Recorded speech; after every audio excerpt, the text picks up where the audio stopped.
Assalamualaikum warahmatullahi wabarakatuh. My name is Ustaz Rajan. Assalamualaikum, and it's me, Ustaz Amir. And we're here today to teach you about jadar or roots in the Arabic language. So Arabic is, of course, a root language. That means most words are formed using three-letter strings or jadars. And these roots essentially carry a core meaning. And by changing the patterns, like adding a prefix or adding a dam marbuta or adding a long vowel somewhere, you can completely change the meaning of the word while keeping it in the same family. So, for example, let me give you kitab.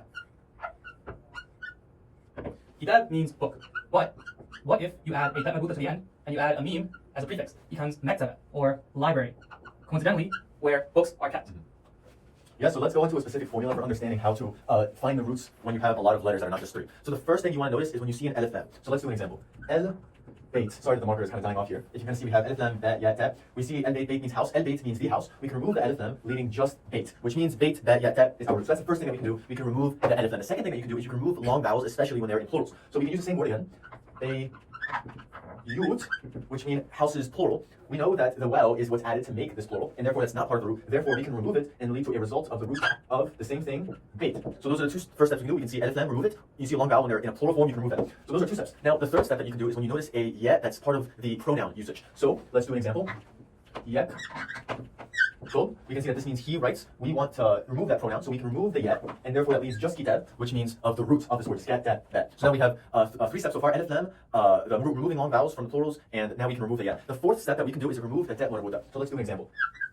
Sha, ja, ra. Hope you can see that. So shin, ja, ra, dat marbuta.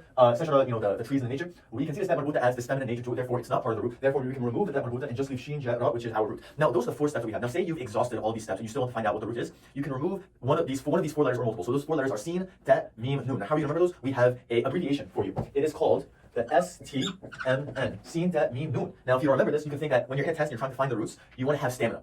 Now, if you write the word stamina in English and you remove the vowels or and you want to get the root of that word stamina, you're left with STMN, which corresponds to sin, that, mim, nun. Whenever you see those four letters that are one of the last ones after these steps, that means you know that you can remove it. So I'll pass it over to Ustaz Rajan for concluding thoughts. So let's do a little bit of a complicated example here. Take the word, for example, el maktaba, or el madrasa, sorry.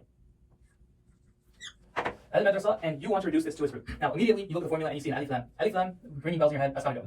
You start looking for long vowels, you don't see any. You start looking for a yeah, you don't see any. But then you come across this dam marbuta at the end, and you're like, that's gotta go too. So now you're left with four letters that you need to reduce to three. You have a meme, a dal, a ra, and a sin. Now you're looking at your stamina acronym and you're thinking, okay, meme and sa are both in it. But you have to remember what we introduced root letters as first at the beginning of this presentation, where the roots are changed by prefixes, long vowels, and dam marbutas. So generally, you're not gonna have a suffix that's changing the root other than dam marbuta. So immediately you can cancel that sin out as it's at the end of the word, and that leads you to the meme, leading you to trace the wrong one. Leading you to that's what you don't do. daras. So if you look at our original words, madrasa and daras, madrasa is of course school, and daras is of course study. Again, showing you the power of roots and seeing how these families are connected. Good luck. Salam. Assalamu alaikum.